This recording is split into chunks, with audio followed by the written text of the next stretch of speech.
guys, hey, it's Sophia with Sophia Brings Light, and I thought I'd come and say hi. And today is just one of those reflecting days, some things I'm thinking about and I'm sharing on this channel.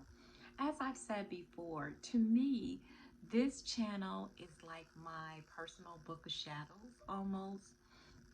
It's things I'm thinking about, things I'm learning, things I have read, things I'm studying.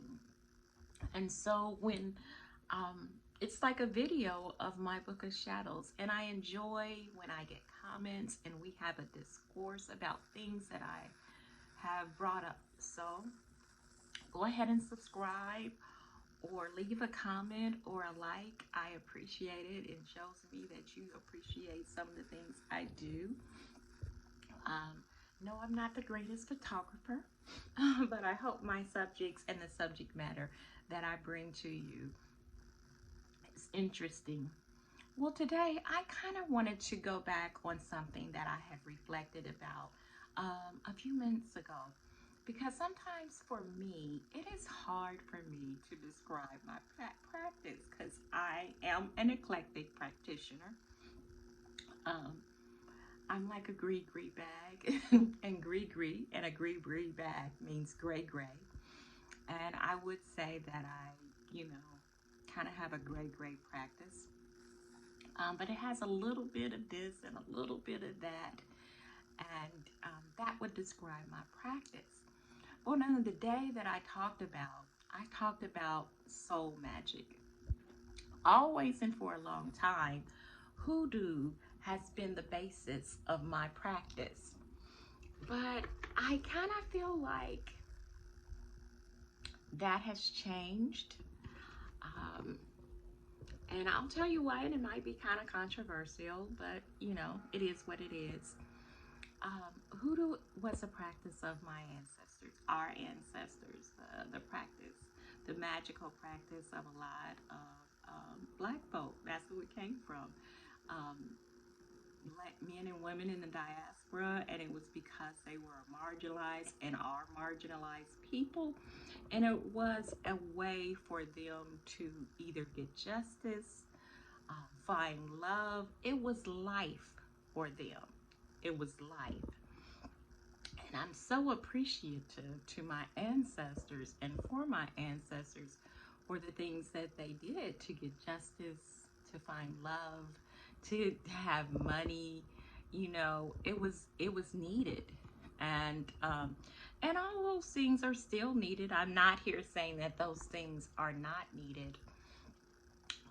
But if I describe my practice, it wouldn't be as traditional as some, you know, it just wouldn't be a traditional hoodoo practice. So I question whether I can even say that I am a hoodoo practitioner, in the sense that my spirit and my soul is so connected to my ancestors, and I use a lot of the practice, the magic that they used with the mojo bags. I use those a lot with candle magic, with magic with the lanterns and lights and that kind of thing. Um, Magic with bags and dolls. I use all of that in my practice. So in that sense, it is very much like my ancestors. And the philosophy of using what you have, what's at hand, to manifest, very much a part of my practice. But there's some differences, and it's why sometimes I feel like my practice is more modernized, because one, it may not always be that I have the herbs or the roots available to me at the time that I'm doing something, so I use what I have on hand. Two, I feel like I have a more modern practice because I use the things that that I do have because of modernization and because we are in another time frame, and so there are some things that I use that basically my ancestors wouldn't use, like crystals. Sometimes I use that. My ancestors didn't use tarot, but I love tarot and oracle cards, so I use that heavily in my practice. So that would be different. It's more of a modern take. Um, they wouldn't have used a lot of things that I do use now. So then when I look at it, I had came up with this title that mostly what I practice now is magic from the soul. And as I think on it and I keep going back to it, that is what it is. Because it is soul magic to me is very intuitive. One, it is magic from the soul because it's what is calling to you.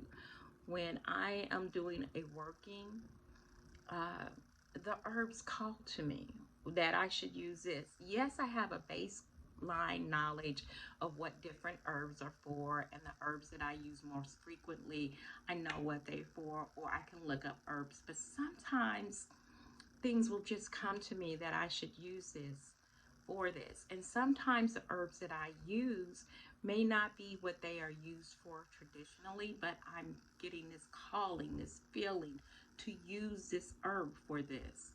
Um, so it is magic from my soul. It speaks up from me. Sometimes things are downloaded to me on how to use and what to use for certain things when I'm doing a working. So I it would look so much different um, from what my ancestors practiced to how I practice now. So the only thing I could say is that I do uh, practice magic from the soul, from the spirit of who I am. Also, it is an eclectic practice in that I don't always just practice hoodoo. Sometimes I have to. I'm not Wiccan, but I have a very heavy Wiccan influence. I'm still a Christian, so I have a Christian influence in my practice. And a lot of people would have a problem with that, but hey, that's your problem, not mine. Um, and there are other traditions that I study that I may draw something from that. Um, and I've been studying chaos magic, and I guess in a way you could say that that is how I practice. And for some, chaos magic does not mean that it's all, you know, you don't have set rules, and that it's all over the place. Really, chaos magic is very intellectual, and it does have not necessarily rules, but there are some guidelines for you to follow, to consider, and to think about. It doesn't go with a dogma. And I would have to say that is who I am now because I don't want to be associated with the dogma. So that's why, even with Christianity, I don't say that well, I shouldn't say, and I really won't say that I'm a Christian, which I have a Christian influence on my practice, and I don't have a problem with that.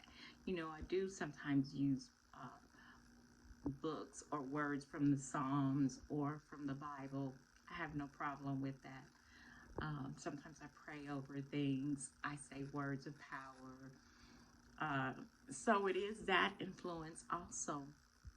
And when the principles of chaos magic, as I look over it, it is that it's really the you do what you need to do, and the main thing is that what is effective?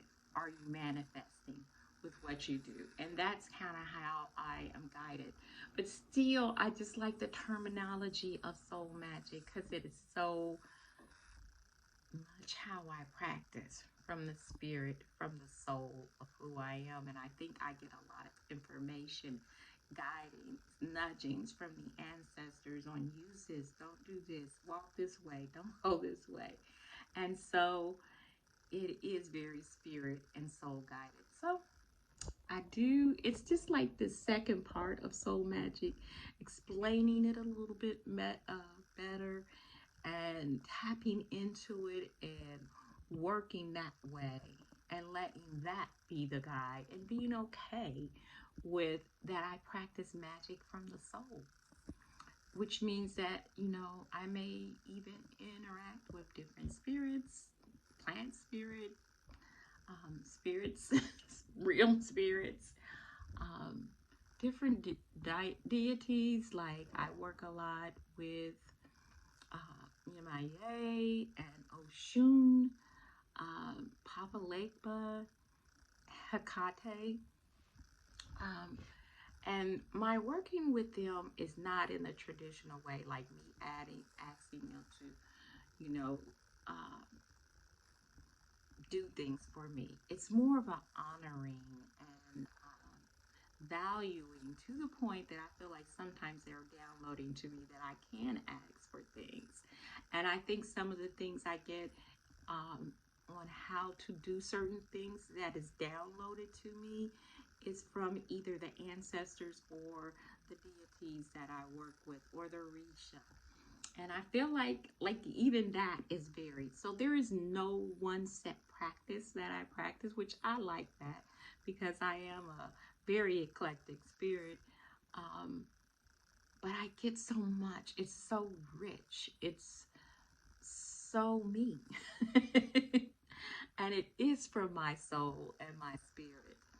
Uh, so it's one of the beautiful things, and one of the things, even I have the best of both worlds in that I am a solitary practitioner and I love doing my own thing.